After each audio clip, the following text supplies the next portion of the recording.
Fala pessoal, sejam muito bem-vindos ao meu canal. Bora aqui para mais uma notícia, mais um conteúdo para vocês, trazendo as informações da política no nosso país, diretamente de Brasília. Dessa vez para o Oeste Sem Filtro. Pessoal, antes de começar esse conteúdo, eu peço que vocês se inscrevam no canal, deixe o seu like e ative as notificações, que vocês vão me ajudar demais aqui na plataforma. Eu sempre vou estar trazendo novos conteúdos e mantendo vocês informados de tudo que está acontecendo na política aqui no nosso país. Então, sem mais enrolação, bora pro conteúdo.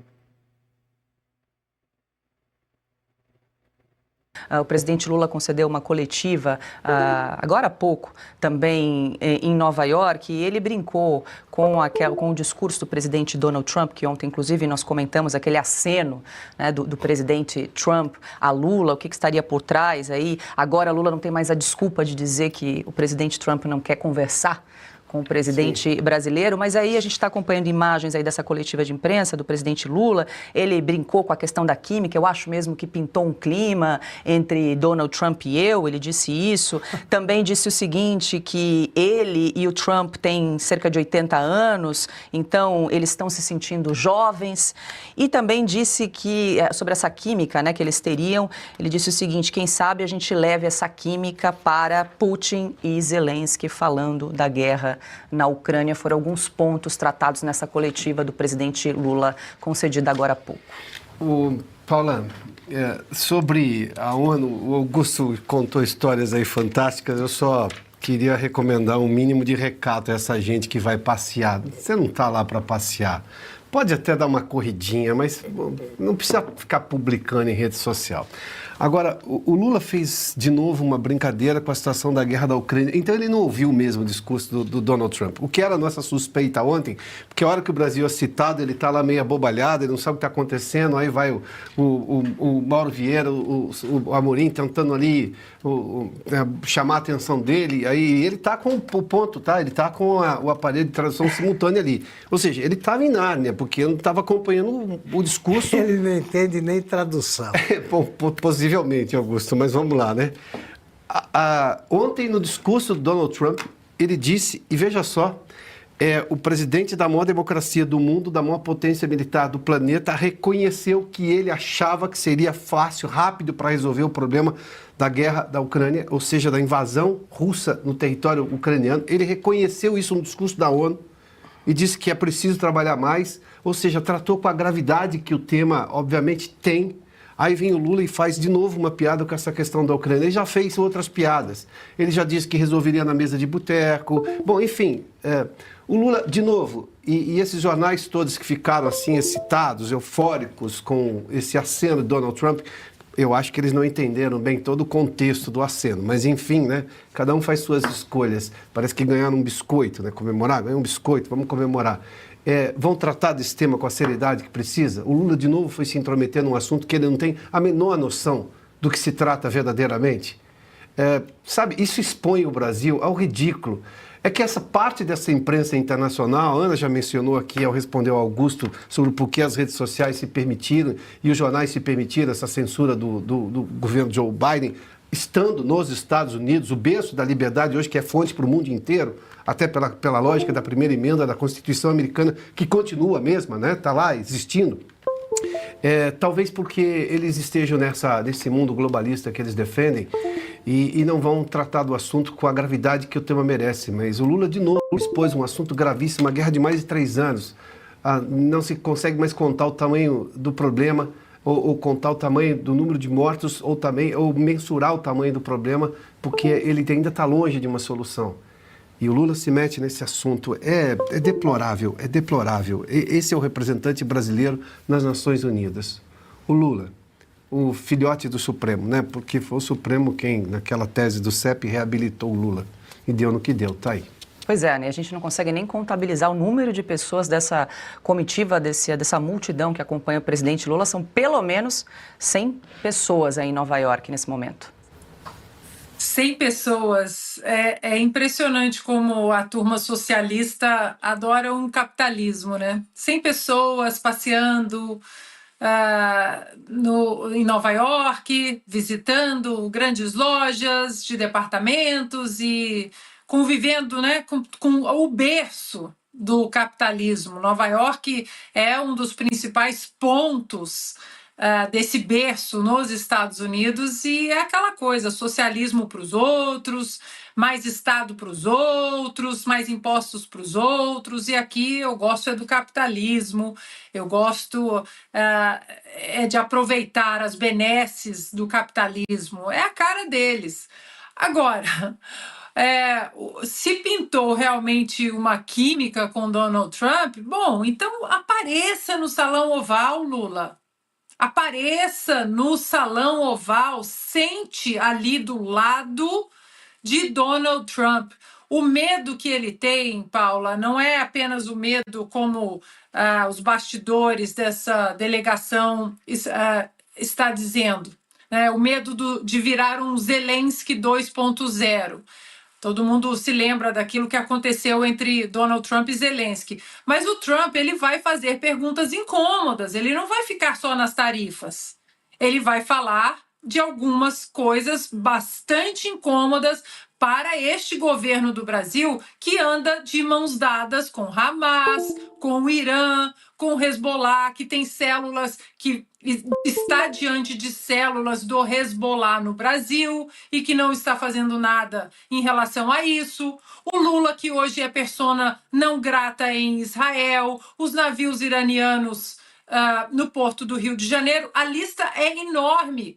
O senhor mandou o seu vice-presidente para o parlamento iraniano enquanto todos gritavam morte à América? Eu vi foto do seu vice-presidente sentado ao lado de líderes terroristas, inclusive 3 já até nem estão aqui mais.